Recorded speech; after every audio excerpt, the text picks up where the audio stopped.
Olá! O canal Mil Luzes tem o prazer de narrar o terceiro livro da trilogia de André Luiz Ruiz pelo Espírito Lúcius. Este livro falará sobre o período de transição da Terra, que deixará de ser um planeta de provas e expiações e por isso não poderá mais abrigar espíritos que não desejem o crescimento espiritual. No capítulo 40, Jerônimo e Adelino, por orientação de Bezerra, foram a um local onde era abrigo de pessoas com hanseníase, antiga lepra. Um local muito carente, onde geralmente os doentes eram abandonados pelos seus familiares. Os dois espíritos estudavam o ambiente, até que encontraram Horácio e Plínio, médiuns encarnados da casa espírita, dando passes em um doente. No lado espiritual, Ribeiro acompanhava as orações dos abnegados médiuns, que não tendo dinheiro e nem bens, doavam a única coisa que tinham, seu tempo e amor. Lembre-se de deixar o seu like e se inscreva no canal. Reunidos na casa espírita todos os trabalhadores do mundo invisível, a ela consagrados e que poderiam comparecer sem prejuízo para suas tarefas naquela madrugada, se uniam aos trabalhadores encarnados que também ali se dedicavam ao bem e que para lá se dirigiam quando do repouso físico para a continuidade da tarefa. O ambiente destinado à reunião coletiva demonstrava esmero na arrumação, apesar da simplicidade do mobiliário, característica da beleza celestial que combina o despojado com o extremo bom gosto. As energias que envolviam o vasto salão inebriavam os espíritos, e entre os encarnados menos acostumados a ambientes de tal concentração radiante, era difícil manter-se sem extravasar a imensa emoção. Todavia, esse estado emotivo natural não lhes afetava o autocontrole, a lucidez e a capacidade de raciocínio. Todos os presentes tinham a mente muito clara e participariam de uma reunião na qual as autoridades superiores responsáveis pelos destinos daquela instituição apresentariam orientações e diretrizes essenciais para os momentos vividos no mundo na presente fase evolutiva. Ao centro do que se poderia chamar de palco, mas não isoladas dos demais trabalhadores e assistentes daquele encontro, um semicírculo de cadeiras marcava o local onde se sentariam os dirigentes. Lá estavam, além de Ribeiro e dois dos seus auxiliares mais diretos, outras 2 cadeiras ainda vazias, indicando a iminente chegada de seus 2 ocupantes. Em momento dado, suave sinal sonoro indicou o início das tarefas da noite, aprestando-se Ribeiro, agora de pé, no centro do recinto, para a oração de abertura. Com o coração nas palavras e a emoção dominando todos os participantes de uma tão bela solenidade, o dirigente responsável invocou a proteção divina para os entendimentos da noite, bem como para que as vibrações dos presentes, harmonizadas pelos sentimentos de pureza, obediência e devotamento ao bem, fornecessem a energia necessária para que os planos superiores pudessem ser concretizados junto aos operários do amor que ali haviam sido admitidos. Imediata luminosidade expandiu-se de seu tórax, como se um diamante adormecido na escuridão começasse a irradiar, levando a todos os cantos e a cada qual dos assistentes uma porção luminosa daquela boa vontade exercitada ao longo de séculos e séculos pelo abnegado dirigente em oração. A emoção era a tônica predominante. Música de elevada inspiração tornava impossível conter as lágrimas, comunicando a cada destinatário de suas melodias a convicção de uma grandeza celeste, governando todas as coisas com uma sabedoria ainda não compreendida pelos homens. Ribeiro, transformado em um sol, perdera os contornos perispirituais que o caracterizavam na visão dos amigos e trabalhadores, assumindo a forma de uma estrela sublime que nesse instante alongava seus raios para o alto, buscando a conexão com as emanações luminescentes dos planos superiores. Como o vigoroso broto que nasce do solo da terra, subia o raio de luz ao encontro de outro facho brilhante, aquele que, caindo de mais além, oriundo do que se poderia chamar de confins do cosmo, brotava de sublime fonte e se projetava sobre vários pontos da terra, conforme já descrito nos capítulos anteriores, individualizando-se no raio safirino que sustentava aquela instituição. Esse caminho estelar se ampliava em luminosidade, como se respondesse ao influxo da prece, vindo unir-se ao outro que nascia do coração de Ribeiro, num casamento de harmonias indescritíveis.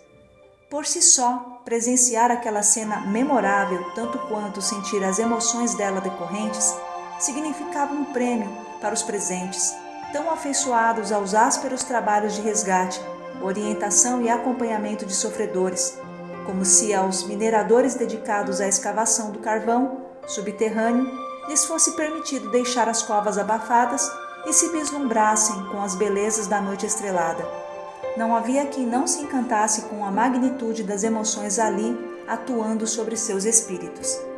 Ao mesmo tempo em que iam sentindo essas forças tão marcantes atuarem sobre suas almas, tonificando ideais, abastecendo suas energias e aflorando os mais nobres sentimentos de fraternidade e solidariedade, cada qual começava a emitir a luminosidade que lhe era peculiar, na intensidade da própria evolução. O auditório, composto de várias centenas de espíritos, começou a transformar-se cada qual com a sua propriedade radiante, estimulada pela emoção verdadeira. Não se tratava de uma exibição pessoal das próprias condições vibratórias. Todos os que lá militavam sabiam da necessidade de se apagarem, visando a necessária discrição no trato com espíritos tão sofridos, obscurecidos pela ignorância e pela maldade. Daí, o normal do relacionamento entre os membros da instituição era o do controle mental das emanações para a manutenção de um padrão não luminoso, igualando-os. No entanto, as belezas daquela hora tornavam incontroláveis as emanações da natureza espiritual. Nenhum dos presentes desejava romper as orientações espirituais acerca da própria luminosidade, mas as luzes de cada um, abastecidas pelas vibrações do ambiente e pelas emoções da oração de Ribeiro, brotavam sem pedir licença, sem que os espíritos pudessem impedir que se exteriorizassem. Muitos, apesar de orarem de olhos cerrados, se surpreenderam a identificar o inesperado aumento da iluminação do amplo auditório, arriscando-se a abrir os olhos para identificar a origem de tal transformação da claridade ambiente. Encantavam-se a perceber que isso se devera a eles mesmos, cada pessoa ali postada como uma usina de luzes na exteriorização da evolução já conquistada. Assim, o local se transformara num panorama que se assemelhava a um pedaço do céu noturno, onde uma estrela dominante se via rodeada de uma via láctea de outras estrelinhas, de coloração e intensidades variadas. Todas se sentiam parte integrante dos esforços superiores, cooperadores inseridos nas responsabilidades de execução da obra do bem, no resgate das aflições da humanidade encarnada e desencarnada. Ao término da oração do dirigente espiritual, o campo energético se transmutara intensamente, favorecendo a aproximação dos dois participantes ainda ausentes. O facho luminoso que provinha do alto correspondia, sem sombra de dúvida, a uma estrada vibratória segura por onde as nobres entidades se deslocavam, até os respectivos terminais, junto aos homens encarnados nas diversas instituições terrenas às quais se ligavam. Foi quando, diante dos olhares deslumbrados dos presentes provenientes das dimensões superiores, penetrou no recinto, vindo por esse cordão de intensa luz, a primeira entidade. Como um cometa que caísse sobre Ribeiro, fundindo seu brilho ao campo de forças do mentor da instituição, emergiu a augusta figura do generoso médico, conhecido de todos e que dirigia os trabalhos espirituais em várias áreas da espiritualidade dos homens. Bezerra, simples e simpático, era o mesmo de sempre, endereçando aos presentes o carinho de um avô muito querido, de paizinho amado, paciente, generoso e devotado. No entanto, vinha aureolado por uma atmosfera diferente daquela que o envolvia nos trabalhos normais do dia a dia. Algo de sublime e indescritível lhe irradiava do próprio ser, como se o seu perispírito fosse composto de milhões de estrelinhas que se davam às mãos para tecerem-lhe a forma, um cristal iluminado que possuísse vida própria. Acercou-se de Ribeiro, a quem abraçou, comovido, demonstrando-lhe a gratidão pela sustentação energética que ali criava as condições para a manifestação de tão especiais belezas como aquelas. Sem cerimônias, Bezerra assomou a pequena plataforma que destacava o orador da reunião e, tomando a palavra, saudou a plateia com sua palavra amorosa e estimulante. Filhos do coração, que a paz do Divino Mestre nos envolva nesta hora memorável de nossos destinos, graças à concessão do Criador, incansável doador de tudo. Logramos nos reunir nesta noite na morada do devotamento e da responsabilidade, representada pela instituição humana a serviço da vontade do Pai. Por inúmeras décadas esta instituição vem se esmerando no bem que realiza sem perder a pureza de intenções. Fez-se grande na multiplicidade das tarefas, sem perder a humildade do trato carinhoso e humano de todos e qualquer um dos que dela se acercaram. Viu-se convocada a tarefas variadas e a todas aceitou com a responsabilidade do trabalhador fiel, que não reclama das determinações que recebe, mas ao contrário tudo tenta fazer para lhes dar o melhor cumprimento, com a superação das próprias deficiências. Enfrentou as turbulências naturais do crescimento e não se deixou arrastar no turbilhão dos insatisfeitos, nem se prendeu às vibrações inferiores que muitas vezes tentaram atacá-lo em seu próprio seio. Suportou investidas trevosas de muitos tipos e direções, mas jamais deixou de cumprir seus deveres. Tantos de vocês estiveram sobrecarregados, suprindo as diversas frentes de luta por escassez de trabalhadores dos dois lados da vida, perante a abundância de necessidades. E fizeram isso sem se descuidarem das atenções para com as próprias dificuldades, no esforço de se tornarem melhores do que eram. Diferentemente de muitos irmãos de boa vontade que espalham o alimento celeste, mas continuam famintos, vocês trataram do próprio aprimoramento na luta contra as tendências inferiores, ao mesmo tempo em que ajudavam os necessitados. Desta maneira, filhos queridos, a celeste solicitude, que reconhece os filhos valorosos através do trabalho de edificação do reino de Deus no coração das criaturas, se faz presente nesta noite inesquecível, marcando a evolução de nossas almas, com o selo da solidariedade e da união indissolúvel. Essências inebriantes começaram a emanar pelo ambiente, como se mãos invisíveis destampassem preciosos frascos de perfume desconhecido, que penetrava não apenas as narinas dos presentes, mas além disso parecia penetrar suas vestes, impregnando seus corpos e incorporando-se às vibrações de cada um. Enquanto Bezerra falava, de sua boca aureolada pela rutilante barba, como se constituída em prata, brotavam raios para todo o salão, verdadeiro farol que faiscava na direção dos presentes que, naquela cerimônia, ocupavam o lugar mais importante, como harmoniosos membros do núcleo de serviços, desinteressado e generoso. Era indescritível o estado íntimo de cada participante, profundamente tocados por tudo que viam, ouviam e sentiam. No entanto, isso ainda não era nada. Harmonizados em tão excelente padrão vibratório, passando pelas paredes do amplo auditório, começaram a surgir seres alados, que penetravam o recinto na forma de anjos da renascença, com sua suavidade e pureza, entoando cânticos liriais, como se houvessem saído dos contos de fadas. Depois de breve pausa, o venerando orador retomou a palavra. Queridos filhos, a presença de todos nesta noite inovidável tem a finalidade de reforçarmos os laços de amor que nos unem a Jesus, de responsabilidade perante o dever e de confiança em Deus, para que nunca nos falte a certeza de que estamos cumprindo a sublime missão de sermos equilíbrio e paz no mundo em turbulências. Por isso, a magnanimidade do Altíssimo nos entrega, diretamente de seu coração, a joia mais preciosa que possui, na coroa divina do verdadeiro sentimento. Interrompendo a oratória, Bezerra direcionou o augusto olhar para o facho luminoso que vinha de mais alto. Mantinha a conexão com aquele que nascia do coração de Ribeiro, como se indicasse a assistência chegada de alguém, cuja aproximação fora preludiada pelos angelicais acólitos alados. Foi então que, pelo mesmo caminho usado pelo médico dos pobres, a segunda estrela se apresentou, caindo suavemente do firmamento e pousando naquela acolhedora manjedoura de luz representada pelo ninho brilhante erigido pelas vibrações de Ribeiro. Do foco solar no qual o irmão diretor se havia transformado, emergia então celeste e indescritível figura de mulher, trajada com a túnica humilde dos miseráveis da velha e esquecida Galiléia, recoberta pelo suave manto azulado, com o qual se representava a augusta Senhora dos Céus, a amorável protetora dos infelizes, amparadora dos suicidas, a Mãe de Jesus, a simples Maria de Nazaré. A atmosfera de emoção atingiu o clímax e exclamações de amor e admiração percorreram toda a assembleia, inebriada com aquela sublime e imerecida honra. Muitos não sabiam como proceder, além de chorar.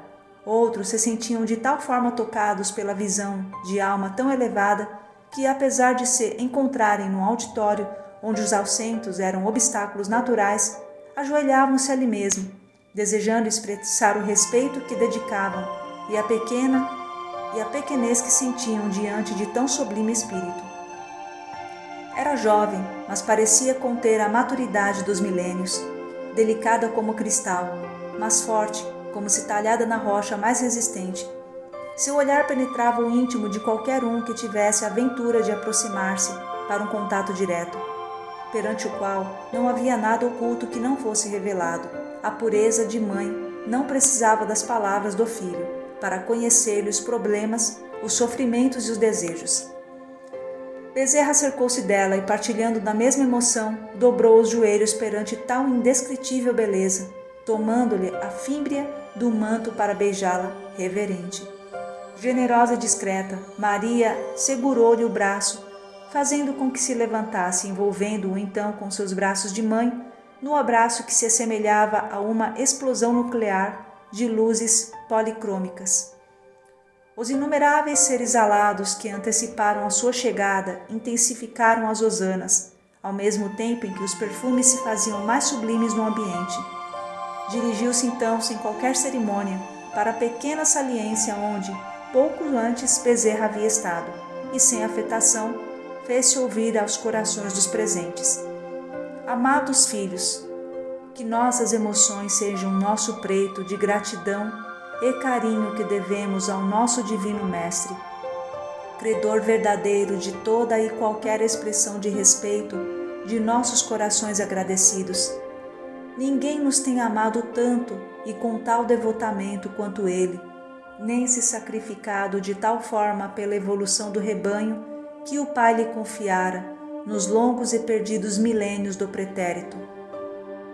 Cada palavra ou frase era dotada de um magnetismo tal que parecia estar estruturada em matéria sólida, palpável, a flutuar no ambiente atendendo a mecanismos incompreendidos pelos homens e por muitos espíritos.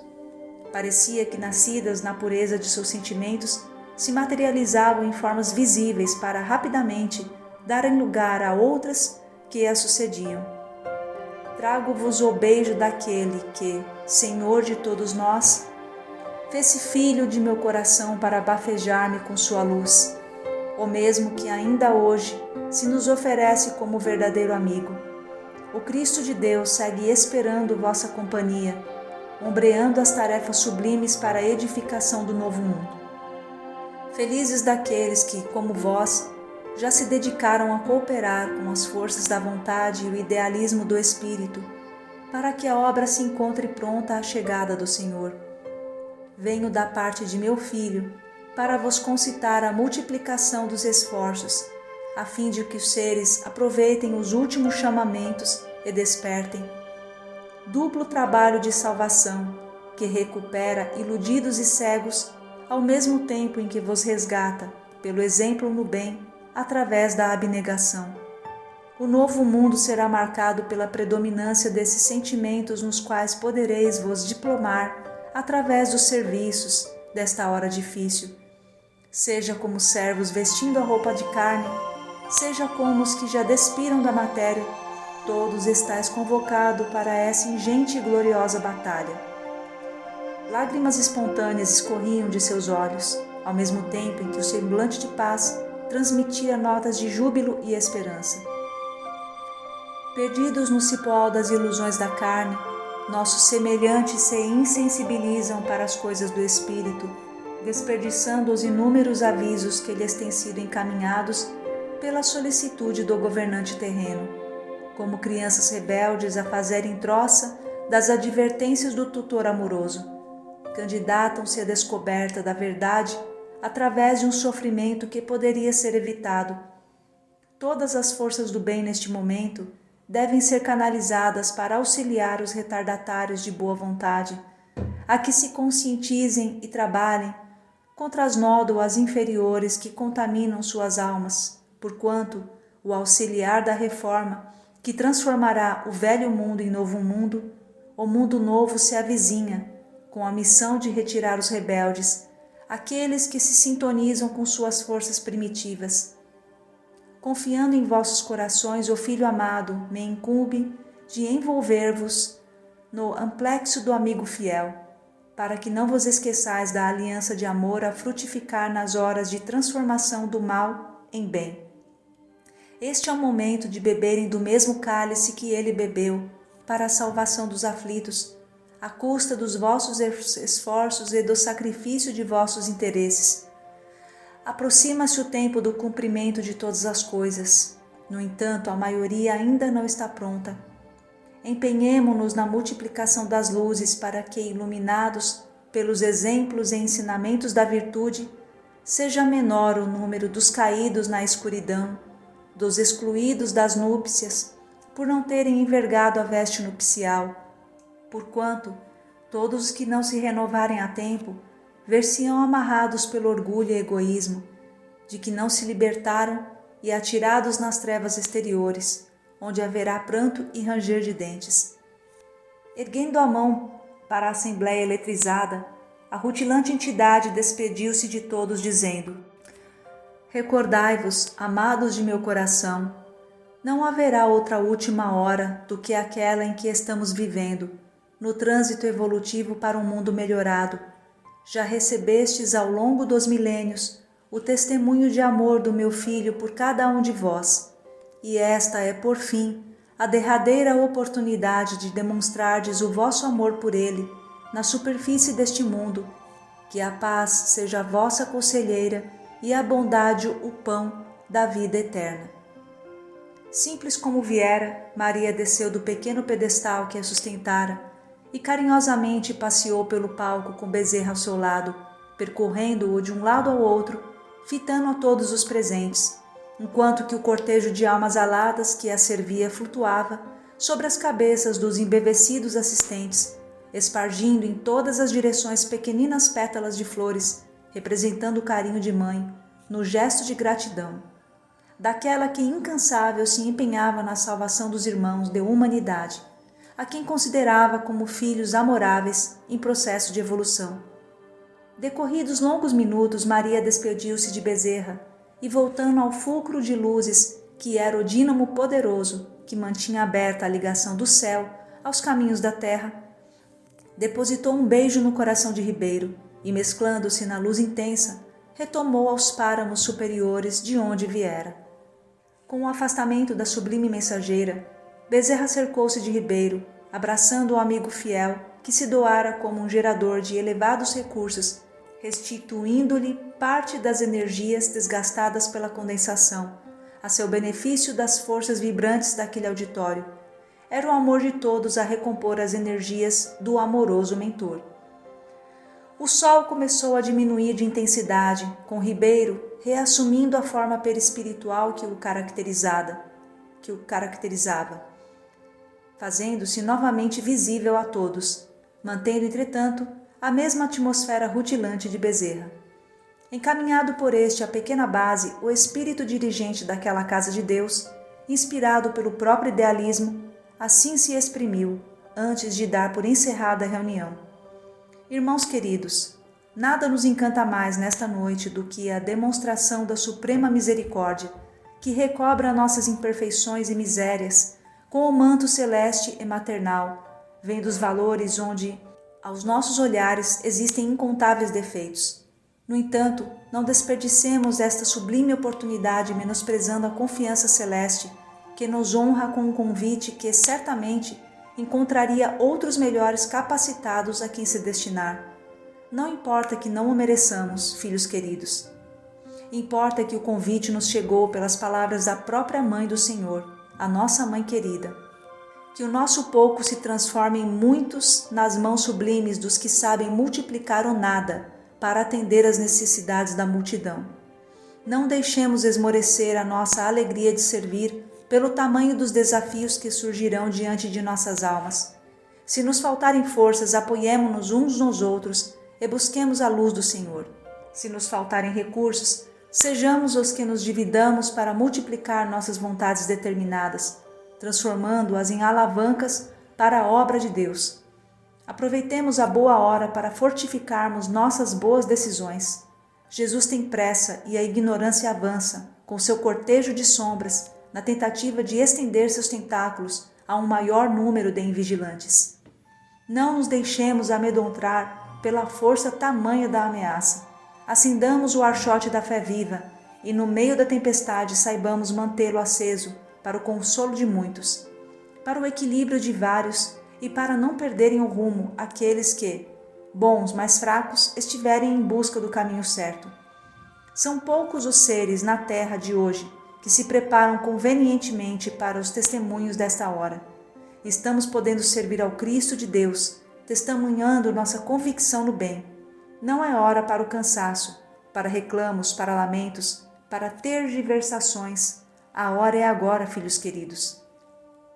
E recordando o parágrafo do Espírito da Verdade inserido na parte final do capítulo 20 de O Evangelho segundo o Espiritismo, pausadamente repetiu: Deus faz, neste momento, o recenseamento dos seus servidores fiéis e marcou com o seu dedo aqueles que não têm senão a aparência do devotamento, a fim de que não usurpem mais o salário dos servidores corajosos, porque é aqueles que não recuarem diante de suas tarefas que vai confiar os postos mais difíceis nas grandes obras de regeneração pelo Espiritismo.